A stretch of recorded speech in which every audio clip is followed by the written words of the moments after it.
In this playthrough of Pokemon X, I wanted to see if I could beat a hardcore Nuzlocke with only single stage Pokemon. My hardcore Nuzlocke rules are as follows. I can only catch the first Pokemon in every route, I cannot use items during battle, I have to play on set mode, I cannot overlevel the next gym leader's ace, and if the Pokemon faints, it must be permanently boxed. Single stage Pokemon are interesting. They tend to do really well in the early game before many Pokemon have evolved, but fall off hard in the late game when third stage evolutions become the norm. This means any run using just single stage Pokemon is going to get progressively harder as the run goes on, despite having access to more and more Pokemon. Pokemon X is also a really exciting game to attempt this kind of run in because it gives me access to loads of different kinds of single stage Pokemon, some of which are amazing like Hulucha and some of which are slightly less amazing like Kecleon. This should make this run really interesting despite Gen 6 being on the slightly easier side. So let's not waste any time and jump straight into this run. Remember to like and subscribe if you enjoyed, it really helps me out and lets me know you guys are enjoying. So we start our adventure like any other, with the region's professor definitely not sending us on a Pokemon adventure so we can sleep with our mother. And also the beautiful world of Kalos seems to be melting, hopefully that's not a bad omen. Anyway, onto the starter choices, none of which matter because they aren't single stage Pokemon. Well, that's what I would say if the professor didn't seem to find it amusing to give me the option of 3 Dunsparces. A lot of variety there. So Gaia joins the team. Bonus points if you can already guess the naming theme of this run. So after delivering what is definitely not a love letter to our mother, we can start our adventure proper and catch our second encounter, a feisty Farfetch'd we name Aphrodite. Like my regional only form run of Pokemon Leaf Green, we actually only get these 2 encounters before the first gym, but unlike that video, we don't have to deal with Brock, so this should go a lot easier.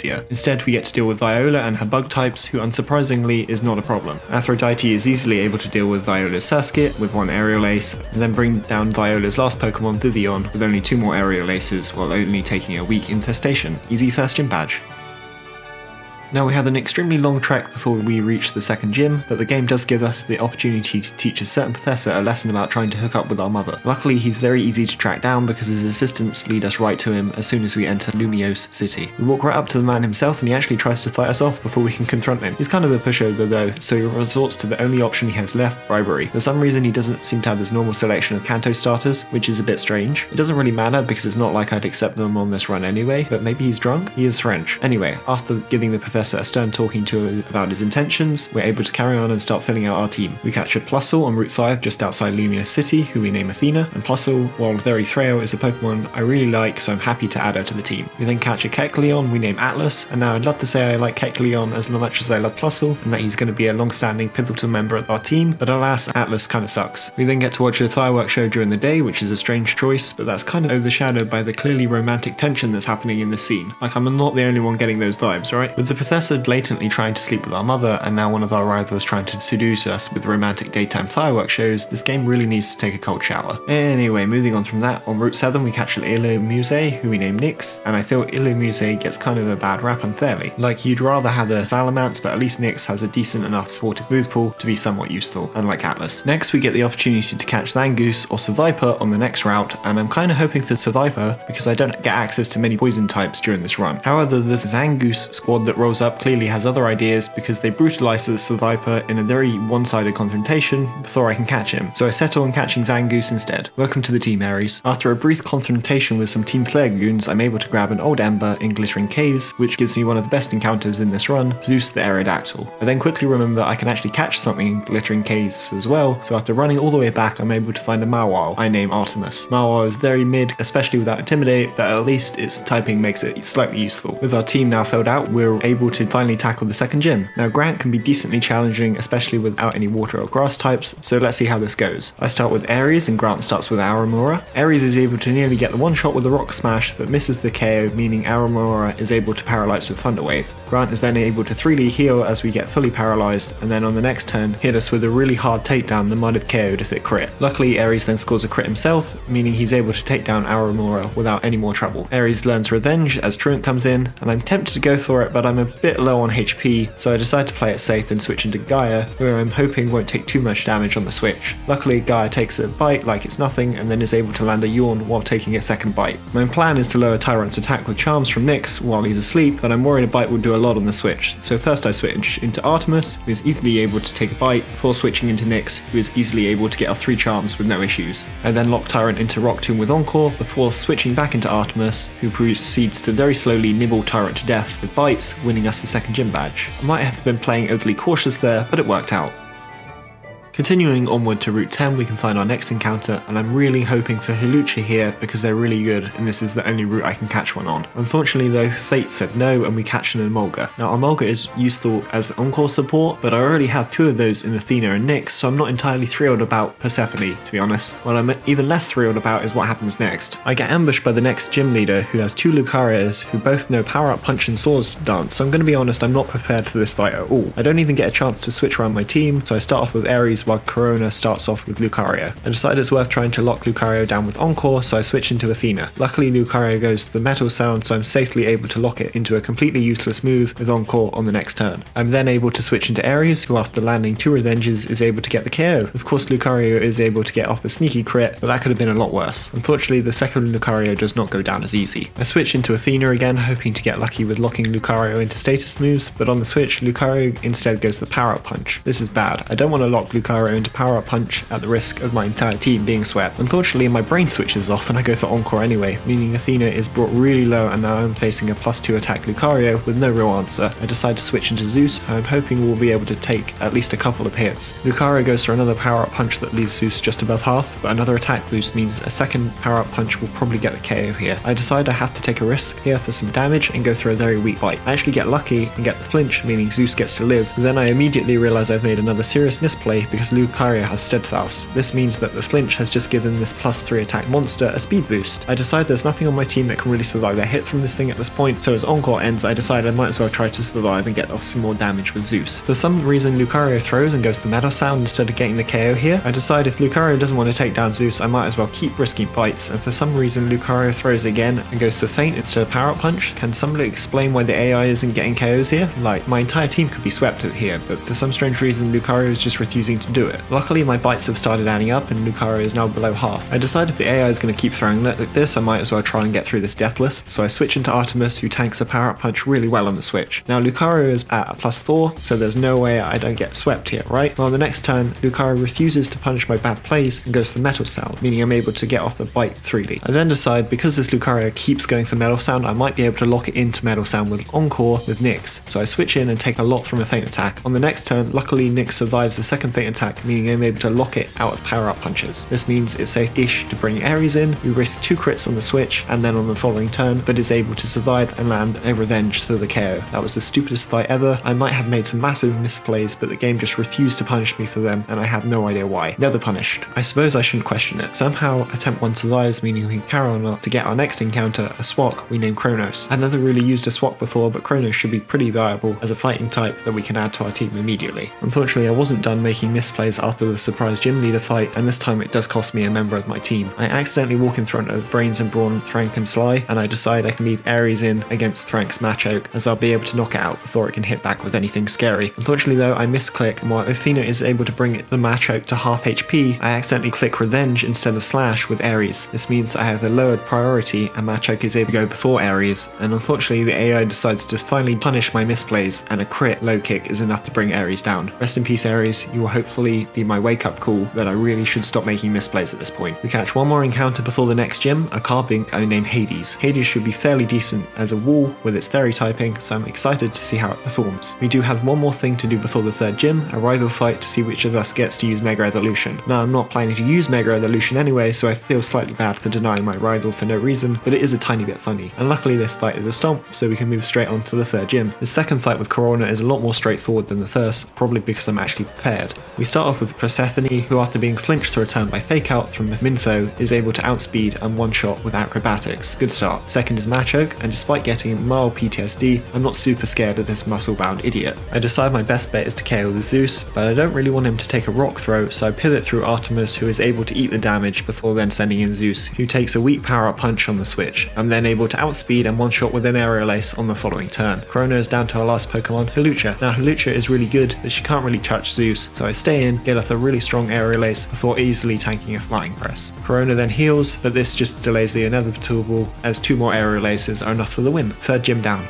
As a reward for beating her and to teach her about Mega Evolution, Corona tries to give us one of their 2 Lucarios. Now you might be aware that you can say no to this, but the funny part is that Lucario will just stay on the balcony if you refuse to take him with you. Rejected, forever, just waiting for you to accept. That's really rather sad, but it's also really funny. Oh well, there's a much better single stage Pokemon I can grab on Route 12 instead, a Lapras. Lapras is great, it's really bulky and hits hard, while also being one of the few water types I actually get on this run, so welcome to the team, Poseidon. I do then get a bit of a scare as our rival calls us up to battle him, and he appears to have put war paint on his face, which, to not gonna lie, is slightly intimidating. I knew I should have just let him have Mega Evolution. Luckily, he's yet again a stomp, even with the war paint, so we can immediately head to the 4th gym. The 4th gym is the grass gym leader Ramos, who, if I'm completely honest, is a pushover, as Zeus is able to take down his whole team with no problem. Jump Pluff goes down to a single Aerial Ace, Weeping Bell also goes down to a single Aerial Ace, Go-Go is last and takes a couple of Aerial Aces, but doesn't do anything with this extra turns of life, meaning we're able to easily take the KO for the 4th gym badge. We actually don't get any more encounters before the 5th gym, so after beating an ungodly amount of Team Flare grunts and admins in the power plant, we can head straight back to Lumiose to challenge the 5th gym leader, Clemont. Seeing Clemont and Bonnie fills me with warm fuzzy feelings, like if you haven't seen the Gen 6 anime, give it a go, it's really good. Clemont and Bonnie are great and I love them. Not enough that I'm going to show mercy in this gym fight though. If it was Clembot, I might consider it. I start with Hades while Clement starts with Emolga. I start the fight with a Smackdown, hoping I'm able to get a quick KO, but Emolga goes to the Volt switch, meaning Smackdown goes into Magneton instead and doesn't do a lot. Luckily, Kronos can handle Magneton pretty easily, so after taking a Metal Sound on the switch and then a Mirror Shot, a Brick Break gets the KO on the following turn. Then Emolga comes back out and I decide it's worth risking a crit here and go through a Rock Tomb. Kronos takes a lot from an Aerial Ace, but it doesn't crit, meaning I'm able to get off the Rock Tomb, but annoyingly doesn't get the KO. I then switch into Artemis, who is able to take a second Aerial Ace better than anyone else on my team. Annoyingly, after taking an Aerial Ace on the switch though, Emolga then uses Volt Switch again before I can connect with another Rock Tomb. Rock Tomb instead hits Clemont's Ace, Helio Disc, and at least it gets the speed drop. This speed drop is actually vital for winning this match. Artemis is low enough where I'm going to have to switch again here, and my plan is to put Helio Disc to sleep with Gaia. On the switch however, Helios Disc goes to the Thunderbolt and it does a lot more than I'm hoping. This could be bad. I decide with Thunderbolt doing so much I'm going to have to get some damage in instead of getting off a Yawn. I go for Dig and then get hit with another Thunderbolt that very nearly KOs Gaia. Bit too close to comfort there. On the next turn, Dig connects and leaves Helio Disc really low but just misses the KO. Things are getting really bad at this point. My Pokemon are all really low apart from Nyx and Athena, both of whom can't really deal a lot of damage. I decide my best bet is Athena, who can hopefully take a couple hits and lock Helio Disc into Quick Attack. Unfortunately though, the Dig from Gaia leaves Helio Disc just low enough. Clemont heals with a Hyper Potion on the switch. I could be looking at a wipe here. Luckily, because of the heal, I can still outspeed and Encore Helio Disc into Quick Attack. We might still have a chance. Now that Helio Disc can only use Quick Attack, it's safe to bring in Hades and start going for Smackdowns. Unfortunately though, I'm only able to get off one Smackdown that doesn't do a lot of damage before Encore ends. I'm hoping the AI will be a bit dumb here and go for Quick Attack, so I switch into Nyx, who should outspeed thanks to the Rock Tomb's speed drop. On the switch however, Helio Disc goes to the Thunderbolt and I very nearly lose Nyx here. I decide my best bet at this point is trying to bait out Quick Attack, and the only way I can do this without sacrificing something is with Athena, as she has the most HP out of everyone on my team. So I switch her in and take a weak Thunderbolt on the switch. Luckily, it looks like Thunderbolt is doing just enough that Athena will survive the second Thunderbolt and then be at the perfect range to bait out a Quick Attack. I then go through an Electro Ball for some chip as a second Thunderbolt brings Athena into the red. Now Helio Disc should go for Quick Attack, assuming there's no AI shenanigans here, but it does mean I'm going to have to hope Nyx can survive 2 Quick Attacks. So I switch into Nyx, and Quick Attack unfortunately does over half. This means I'm going to have to let Nyx go down here if I want a hope of winning. So on the next turn I go for Encore, locking Helio Disc into Quick Attack, and then watch as Nyx goes down to a second Quick Attack. Rest in peace Nyx. I'd put myself in the position where I probably would have lost without your sacrifice, but you'll still be greatly missed. Luckily with Nyx's sacrifice I'm able to bring in Artemis and tank 2 more Quick Attacks before getting the KO with 2 crunches. Now I've still got Emolga to deal with and my team is really low at this point. I decide that the least risky play is to let Artemis go down so I don't have to risk any crits on the switch into Hades. So I let Emolga get off a Volt switch, taking down Artemis. Rest in peace Artemis, you probably weren't the Pokemon I would have wanted from Glittering Cave, nor did you have Intimidate, but you were still a valuable member of the team and your sacrifice will not go unappreciated.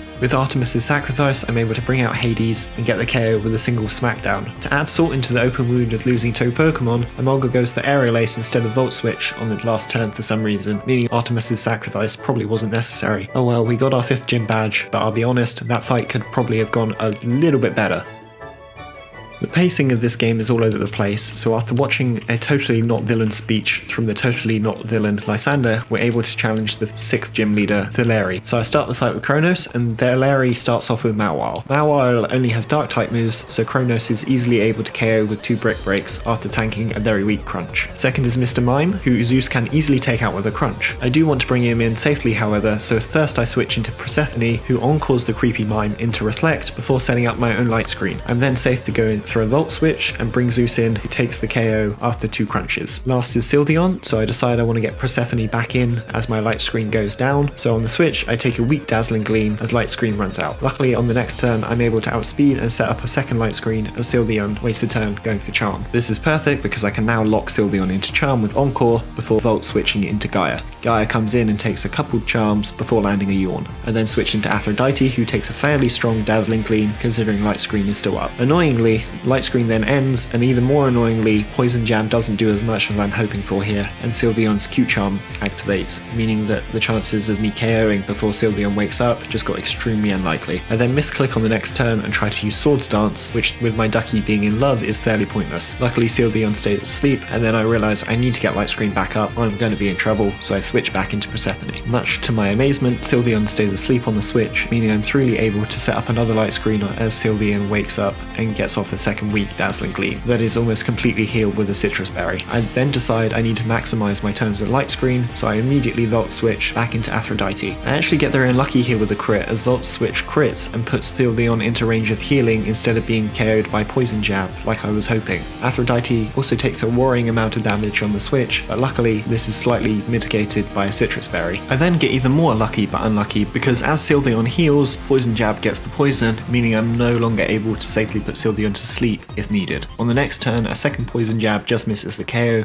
and another Dazzling Gleam leaves me really low. I know Sylveon will heal for the second time here, so I go for another Poison Jab. Poison Jab must have low rolled because it barely does anything, and then I get infatuated again. God, this thing just won't go down. My new plan is to stall with Hades while Poison slowly takes down Sylveon, so I switch as light screen wears off. I then take a Dazzling Gleam that does more than I would have liked before switching into Persephone so I can set up another light screen. I kinda underestimate how much Persephone will take on the switch however, as Sylveon very nearly KOs. That was close, thank god it didn't crit. Persephone is low enough to where I'm not going to be able to set up light screen however, so I decide to switch back into Hades, who takes a weak quick attack. Luckily poison damage is stacked up enough here that one smackdown and one more poison damage turn is enough to get the KO. God, that was so annoying, you have no idea. Sylveon just would not go down. We did get through that deathless however, winning us the 6th gym badge.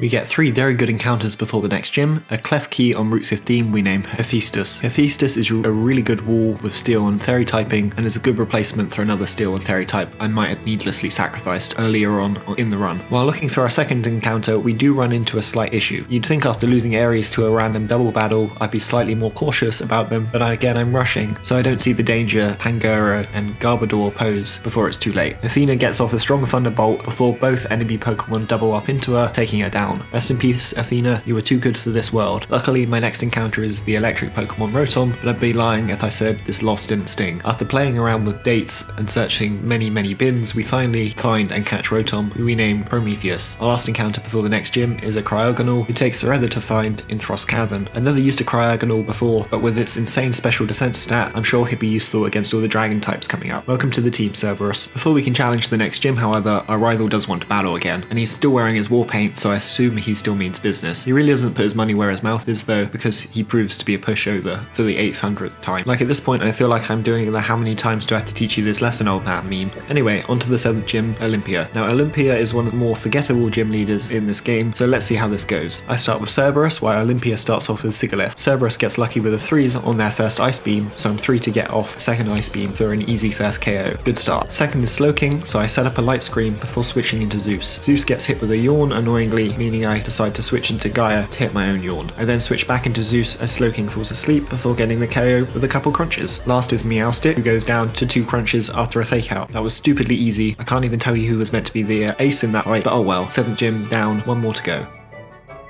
Before we can get to that though, we have to finish the Team Flare arc, and for some strange reason the game makes you fight Lysander 3 times in what feels like 30 minutes. The first 2 of these fights are a cakewalk, so we can skip to the third fight that involves Mega Evolution, so this should be exciting. But this third fight, Lysander decides to dress like Dr. Octopus for some reason. Maybe he's trying to distract me, who knows. Anyway, I start with Gaia, and Lysander starts with Minion Show. I'm planning to bait a high jump kick into Prometheus here to get some 3 damage, so I switch, and luckily Minion Show goes for a high jump kick and takes a lot from a miss. On the next turn it just goes to sword stance, so I'm 3 to KO with a single Thunderbolt. Second is Pyroar, so I switch into Zeus, who takes a strong Fire Blast on the switch before missing the KO with a Rock Tomb. Luckily I outspeed on the next turn, so a second Rock Tomb is able to get the KO. Third is Haunch Crow, who goes down to a single Rock Tomb thanks to a crit. Then the Gyarados comes out, and because it's a Mega, I can't use my normal plan of switching into Rotom and getting the KO with a Thunderbolt, as Mega Gyarados loses its 4 times weakness. So I decide to switch into Poseidon, who I'm hoping can tank a few hits from this monster. On the switch, Poseidon gets hit with an Iron Head that does a decent amount of damage. Gyarados then locks himself into Outrage and does a huge amount to Poseidon, while I get off a Thunderbolt that does less than half. Assume I'm in the clear here because Hephaestus is immune to Outrage and can probably KO in 2 hits with Dazzling Gleam. So I switch into an Outrage that does nothing. Now I'd like to think my game knowledge is probably above average most of the time, but in this battle I learned something to my detriment, that if the Pokemon uses Outrage on a Fairy type, said Pokemon will no longer be locked into Outrage. This means I'm completely caught off guard when Gyarados hits an Earthquake into poor Hephaestus. Rest in peace, my game knowledge failed and it got you killed. I'm now in a bit of trouble because I've got a very scary Mega Gyarados to deal with and my main counter is gone. Luckily I can lock Gyarados into Earthquake with Persephone and then easily KO with Zeus with a single Rock Tomb. That's Team Flare defeated, but at what cost? Well, at least we get to watch Lysander.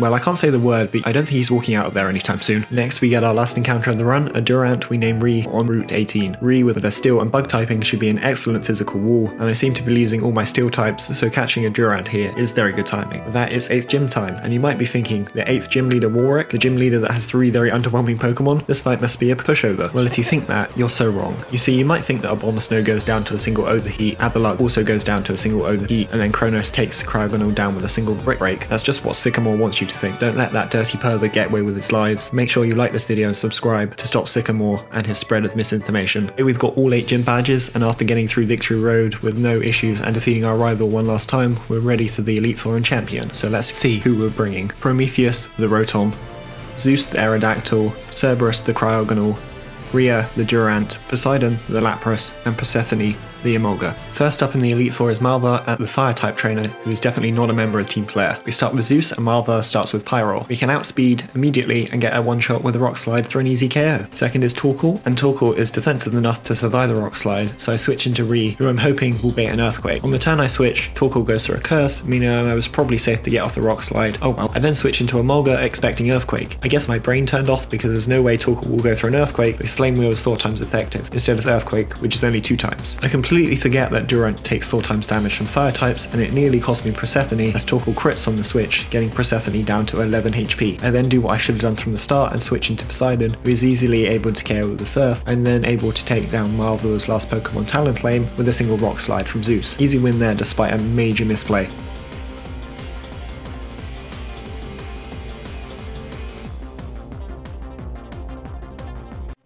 Second is Seabold, who starts with Clawster, and I start with Persephone. I start with a Light Screen to reduce anything this Clawster can do, while taking a weak Water Pulse. I then Volt Switch into Lapras, who can finish off the Clawster with a Thunderbolt. Next is Barbanacle, who is slightly tricky because I don't have much on my team that can deal with Stone Edge very well. I decide it's worth risking at least 1 crit here and stay in to get off a Thunderbolt. Luckily Stone Edge doesn't crit, but it still hits really hard. I do land a Thunderbolt, but it doesn't KO. I'm a bit stuck on what to switch into at this point. I decide on Ree, who is the only Pokemon I have that can handle at least 1 Stone Edge. So I switch and take a lot from a Stone Edge, but luckily I survive with enough HP to safely go through a dig. Annoyingly, I miss the KO, meaning another Stone Edge leaves Ree really low. I know how that Seabold will heal, so I go through another dig, which does slightly less than half. I then get taken into the red with a 3rd Stone Edge. If I'm counting correct though, Barbanacle is now out of PP for Stone Edge, and this means I'm safe to switch into Prometheus, who is able to tank a Cross Chop and then finish off the annoying Barbanacle with a single Thunderbolt. So then a fairly straightforward fight as Prometheus can one-shot Gyarados with a Thunderbolt and then take down Seabold's last Pokemon, Starmie, with 2 Thunderbolts. Ignore the fact that I very nearly lost Prometheus here. Easy fight other than that Barbanacle. 2 more to go.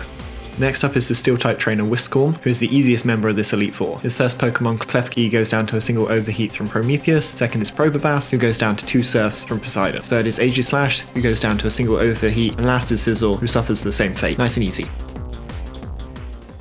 Last of the Elite Four is the Dragon Tamer, Drasna, who unfortunately is not as straightforward as the last two fights. I start with Rhea, while Drasna starts with Dragula. Luckily Dragula isn't too threatening and goes down to 2 digs, while Rhea tanks a single hard surf. Second is Noivern, so I switch into Zeus, who can't really be touched by Noivern, so I'm safe to take it down with 2 rock slides. Next is Altaria, who tanks 3 rock slides before I get scared of being put to sleep with Sync, so I switch into Prometheus, who tanks a strong Dragon Pulse on the switch before getting the KO with a Thunderbolt. Last is Drugagon, who I'm not expecting too much trouble with here. I decide to switch into Persephone to lock Drugagon into Dragon Tail so I can get Cerberus in safely. Luckily, Drugagon actually does my job for me because he lands a really hard Dragon Tail that actually switches me out into Cerberus. Perfect, so now on the next turn I go for Ice Beam that somehow misses the KO. Then Drugagon somehow one-shots with a Dragon Tail. Cerberus, you have one job. Are you being serious? Like, I knew Cerberus had bad defenses, but Jesus, really? Oh well, rest in peace Cerberus. You did absolutely nothing, and I hope you enjoy whatever the hell you end up in. Luckily, I'm then able to send Poseidon in and get 2 Ice Beams off with a KO. That's the Elite Four taken down, and we only lost 1 Pokemon who in my mind is now completely worthless in every single way.